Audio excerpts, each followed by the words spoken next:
Good morning. Good morning, sir. How are you? I'm doing well. How are you?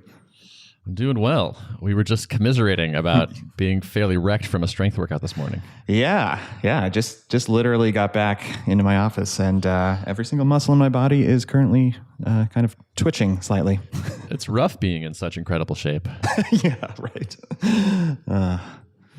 So I signed up for this app called Future, which I think I told you about, which is remote personal training. And I was kind of skeptical that having a remote trainer would change my behavior, but I just finished my third week and I've completed every workout.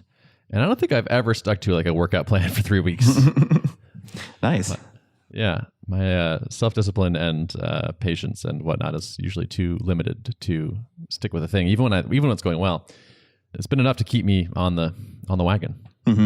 Is it like you book time slots in advance and a live trainer comes on a video with you, or what's the format? So it's not live. It's async. So he plots out a workout for me. Oh, nice. And then I go and there's a video demonstration of each thing, and you can record the reps and all that. And it's nice because I literally I go to the gym and hit play, and it's go get 30-pound dumbbells and then do these things. And it just this audio cues the whole time telling you what to do. It's pretty good. That's cool. But it's still kind of more catered specifically to you as opposed to just being a generic workout program. That is the idea, yes. So, there's apparently a huge library of exercises and routines and whatnot that he can kind of throw in there.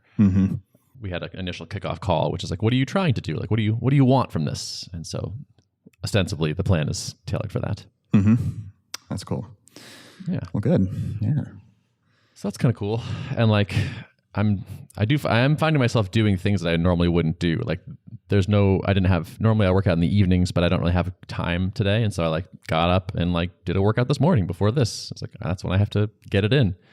And that's not normally my style. Yeah. How many workouts per week are you on then?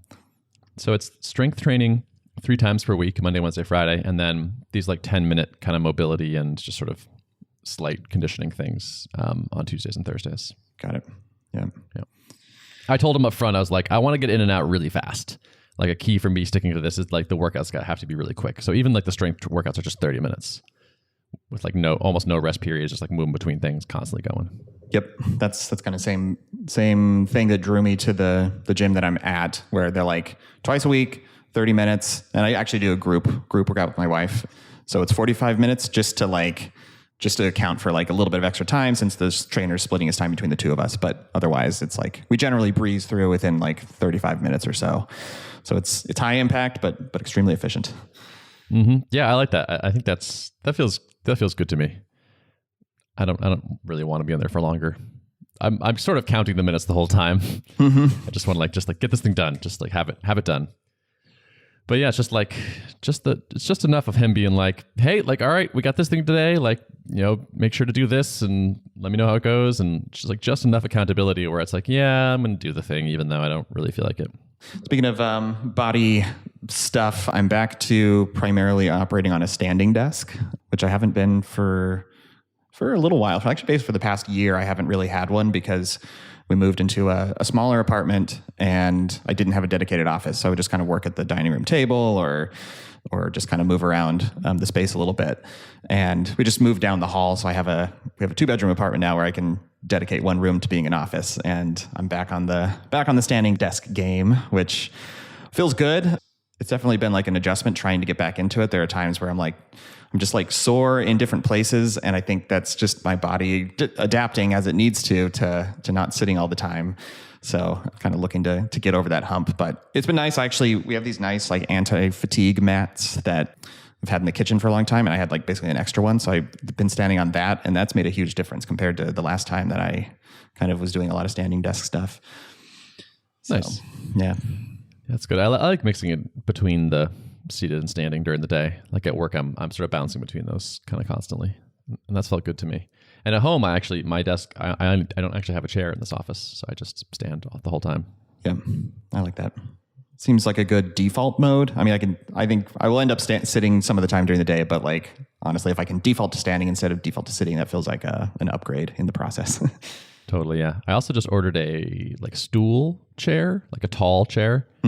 Because I was looking, I was like, okay, I should have some desk chair at home. And then I was like, wait a minute, if I just get a tall chair, then I don't need to move the desk up and down. I can just stay up, which is quite convenient. So I'm going to try that out and see how it goes. Yeah, they have different things like, so this desk is from a company called Fully. I want to give them a shout out because their e-commerce game is very strong. I think they're sort of like a direct-to-consumer brand, but the upsell game is extremely good when you're going through and buying one. They're like, okay, which kind of top do you want? Oh, do you want it to be curved in the front?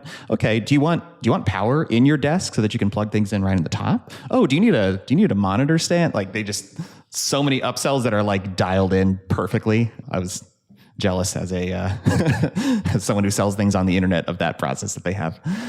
Yeah, we bought some Fully desks and had the same experience. Yep. We came away with a bunch of extra accessories for sure. Yeah, mad props to them. But they sell like these little chairs that are basically like a perch kind of thing that you can sort of lean on. And I'm considering getting one of those, but I'm not sure. I haven't pulled the trigger yet because I don't know if I want, like when I'm sitting, do I want there to be some degree of back support or not? I'm not really sure. So we'll see. I might experiment with that. But yeah. So there are two tuplers in the office this week, 2 new ones. Yeah, it's exciting. That's pretty cool. Steven and Matt, our 2 newest employees, are both in town for most of the week. It's been awesome. So we've been doing work stuff during the day, of course, and like getting them onboarded. And I've been steadily handing off a whole bunch of sales stuff to Steven, which has been great. That feels really good. The thing like clicked in my head where I was like, oh, we have to do this. And he was like, we? And I was like, you should do this. Yeah. And then I was just like, what else is on my to-do list that could just become a you thing and not a we thing or a me thing? So that felt super good. Yeah, I had the same bias when I started like working with Corey. I noticed myself doing this a couple times where I was like, yeah, we can work on this and I can do this thing. Like I was like giving myself tasks on whatever it was. And I was like, wait a second, I actually don't. I was like, can you just do this? And he's like, oh, totally. Yeah, I can do that. I was like, oh. Yes. Yeah, man. Turns out there's a reason companies hire people. It's useful. Yes. Yes. I'm feeling like we're starting to get the pieces assembled for like a legit team. Like I think we're starting to turn the corner away from like super scrappy bootstrapper, everyone wears many hats, get things done with little resources, to, yeah, but shouldn't someone own this who's really good and we have the revenues to support them? And that's feeling really good to me. Mm-hmm. Like I'm excited to have the sales stuff off my plate, but also to have it in someone that's competent and fired up to do it, and then free me up to do other things. And now I'm thinking like, what else is there like that? Mm-hmm. Do you feel like you waited too long to start this process, or do you feel like you erred on the side of like waiting till it really hurt? I don't know. It's hard to tell. Like, I'm not sure what the symptoms of waiting too long are. Maybe once I see what the end results are, I'll be like, oh, this would have been great to have a year ago. Yeah. Yeah. But I'm not sure. Yeah. That's a fair answer. I mean, it's like we've talked about a lot of times, there's trade-offs of adding people too. So we haven't had the benefits, but we have had the opposite direction benefit. Yeah, words. So we've been doing a lot of cool stuff. So we like worked during the day, but then we went to a Red Sox game the other night. That was nice. We went to a omakase sushi dinner. It's so nice to have a dinner where like you don't make any decisions. Ideally, I just want, when I go to a restaurant, I just want the chef to tell me like, here's what you should have. This is best. And, totally. I've curated it for you. So it was really cool. I think there were like 16 seats or something in the whole place, and they're all like arranged around the chefs who like these 2 chefs are like just making stuff on the fly, like right in front of you. And it's like whatever they thought was super fresh and super delicious. And I also just love that it's like mostly one bite at a time. Mm-hmm. Yeah. It's like literally like here's like one small piece of fish on a little bit of rice with a little thing on top of it. Just like eat it in one bite, bam, done. All right. And then like it's like, oh wow, that's super delicious. And then it's gone. And it's like, all right, wait 2 minutes and we'll give you another thing. Yeah. Lets you focus on what you just consumed so you can truly appreciate it. And someone's paying attention to the spacing that is optimal for having a good time, and you don't get too full too fast. And it's just, it's just perfect. I love it. It was a wonderful experience. Yeah. It was super fun. And then today we're going to go bowling, a little lunch and bowl. Very cool. Getting all that company culture building stuff in. Yeah. I mean, that was kind of the first priority, actually. The work stuff is all going to continue to happen after we're distributed. But the like hanging out and talking and enjoying each other's company is harder to do. Yeah, that's So probably we're an trying to maximize optimal that. use of your time while you're in the same place, because you can do the work stuff async, but this stuff you really can't. Exactly. So yeah, I feel good about our ratio there. That seems good to me. Lots of lunches outside and whatnot. So it's been good. Awesome. I'm digging it. Now that I'm starting to see this, like, oh yeah, like it's great to have people in the right seats. I've been thinking about like what are the remaining fully open seats that Tuple just doesn't have right now, and like top of the list for me is like right now is designer actually. Yep. Because there's a lot of little features we'd like to ship, or a lot of little improvements where it's like, yeah, but it just requires a bit of a redesign of the screen, and it's like, who's gonna do that? And it's like, there's not a great answer. A bunch of us could kind of do it okay, like do a decent-ish job, but not in the way that someone that was, really great at it would do. Yep. So I haven't fully talked this over with anybody yet, but it's like that's the thing that I'm feeling right now. Is like as my mind is already shifting towards product work, it's like, yeah, but like once I do lay out this thing or like set this goal or whatever, who follows up over here? So yeah, that's on my mind. That makes sense to me. I mean, it feels like Tuple gets applauded for its elegant design compared to the experience of using tools like Zoom, where there's just crap all over the screen, right? So like already it's something that attracts people to your tool in the first place. And so it seems right to have somebody kind of owning and focusing on like, how can we continue to, maintain that even as we increase the scope of the application? Because that's always a central challenge as like things get more complex. If you don't have someone who's really relentlessly focusing on making sure the kind of surface area of it that comes in contact with users is like really, really tight, then companies tend to lose their way in that direction. So, for sure, yeah, that's going to be an interesting challenge and one that I would like some help on. Yeah, yep. And who's going to implement dark mode for you? Probably nobody. We had dark mode, we removed it. I know. We were just like, we can't. Let's not design everything twice. I mean, I saw that you have some like answers to this and a seemingly good approach to it, but for us, it was like this feels like not quite worth it right now. Yeah. No, I get it. When I started talking about that, it definitely drew some strong reactions from people. It's funny. I think a lot of people have been burned by implementing dark mode.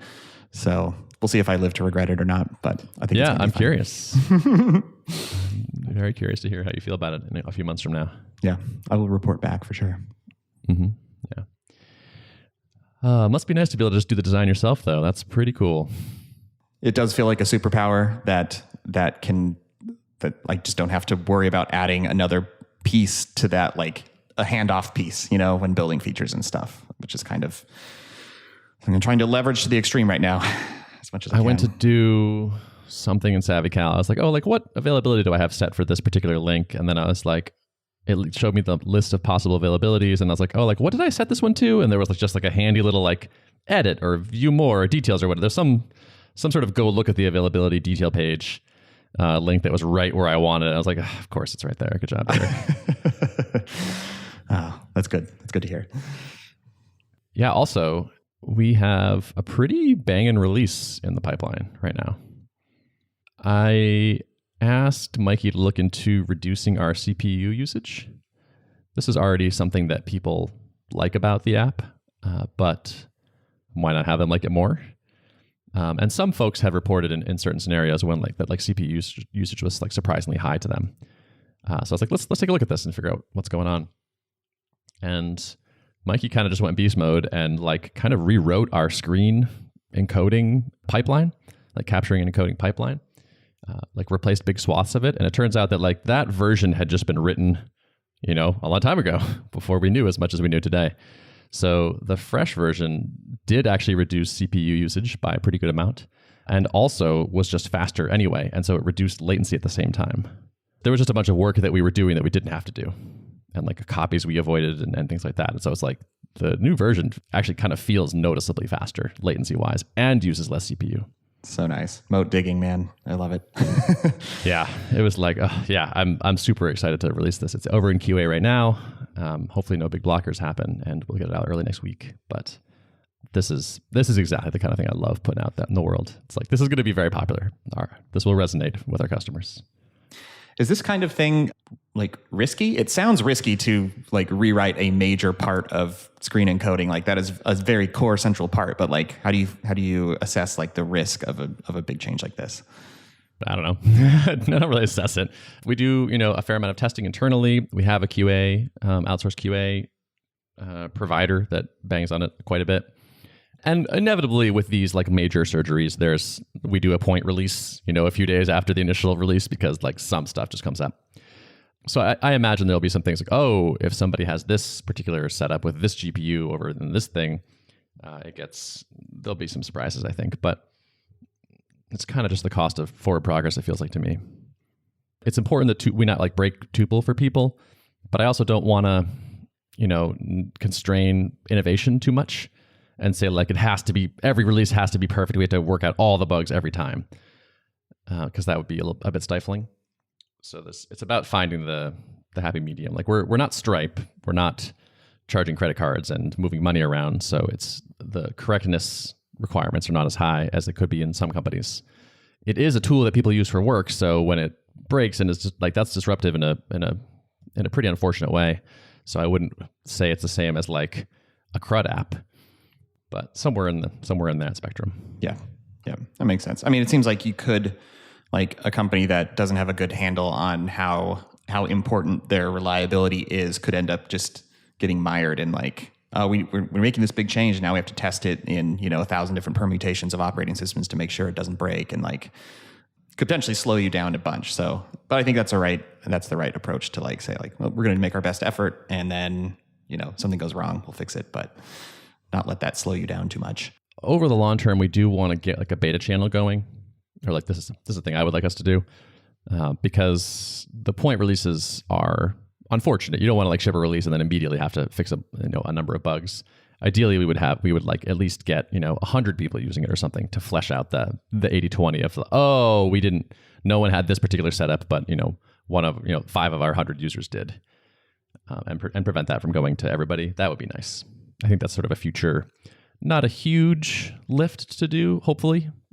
Complexity wise, but I think would bring a lot of the benefit without too much struggle. But yeah, faster tuple, very exciting, faster and more efficient. I love like doubling down on the value prop. That feels so good to me. It's like oh no, there's not any features, but like the existing things that you like about it, it has more of that. That feels great. Yep. So what's up with you?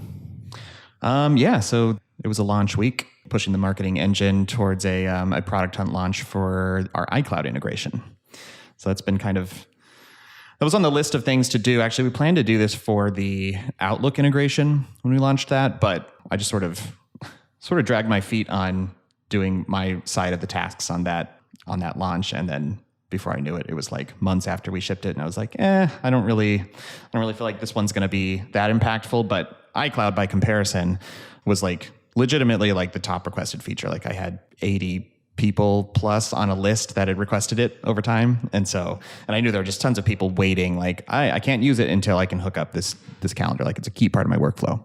So felt like a good candidate to experiment again with like making a splash on Product Hunt and kind of see what the reverberating effects from that were. And so we did that. I was impressed to see that. It was like, oh yeah, suddenly SavvyCal is all over Twitter today. Yep.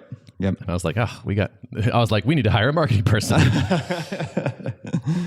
Yeah. Like I could see how this would be good for a business. Mm-hmm. Yeah. How did it go, by the way? It went pretty good. I think, we were number 4 of the day, which I'm happy with.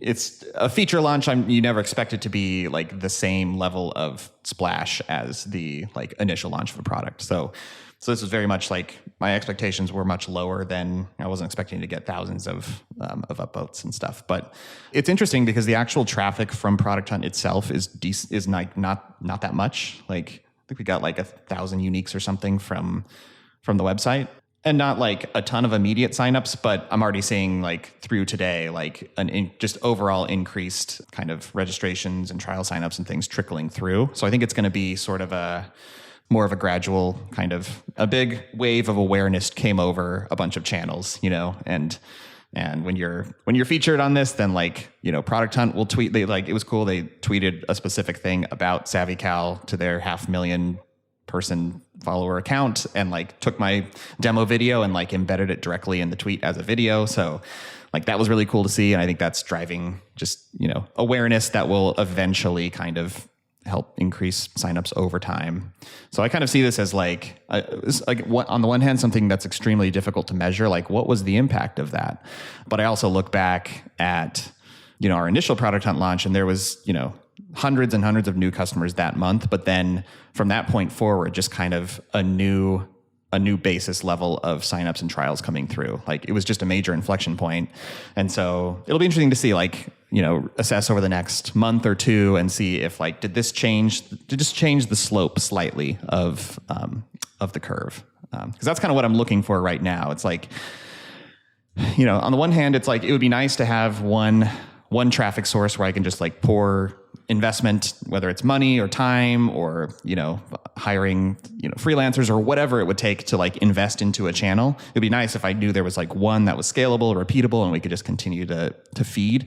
But so far it's been just sort of a mix of things. And it's kind of, on the one hand, nice to be diversified, where it's there's no one channel that'll just kind of sink the business if it goes away.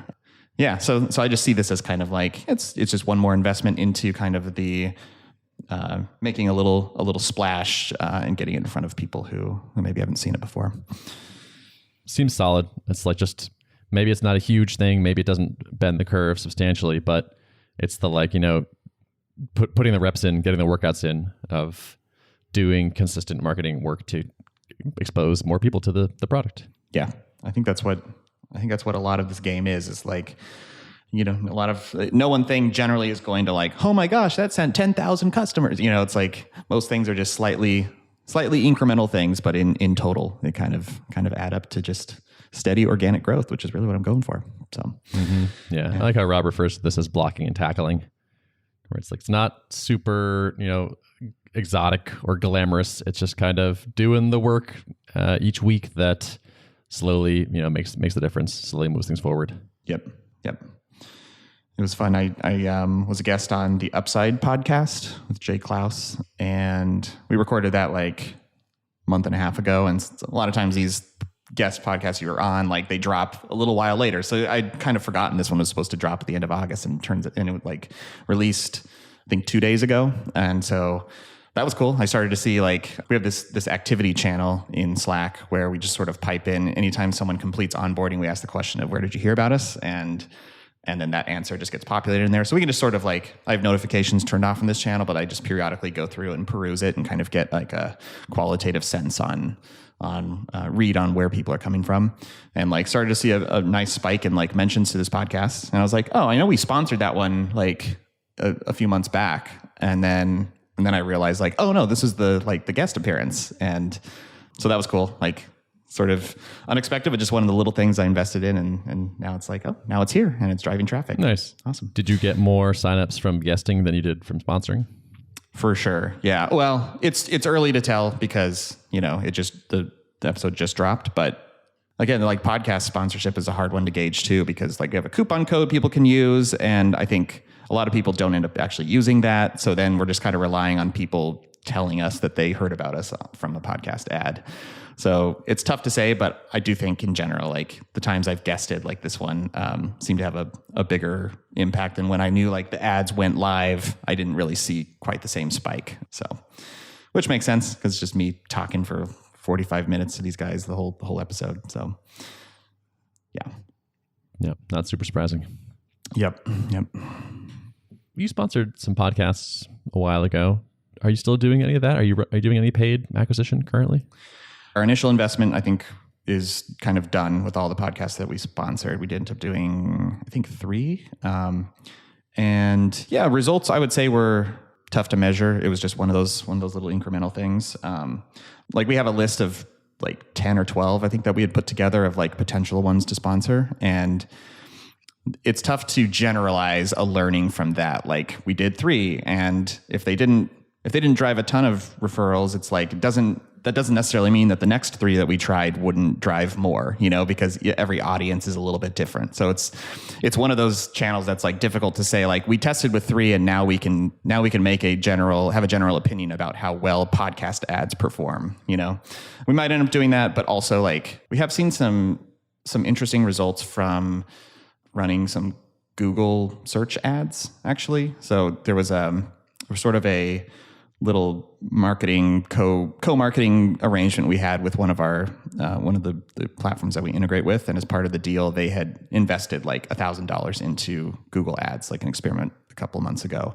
And when we kind of looked back on the data from that, we found decent cost per click on some specific keywords, which was not totally expected. We were sort of surprised by that, because generally, like, the rule of thumb is like you have to be charging a certain amount for Google Ads to even work economically. And that's probably going to be the next paid acquisition channel that we experiment with, is running some like search ads and see how that performs.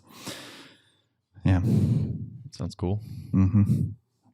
Well, I'll be interested to hear your update on that. Yeah. Well, is that it this week? I think that's it for me. Yeah. Okay. All right. Well, that's the show. That's the show. You can find it at artofproductpodcast.com. Thanks for listening. See ya. See ya.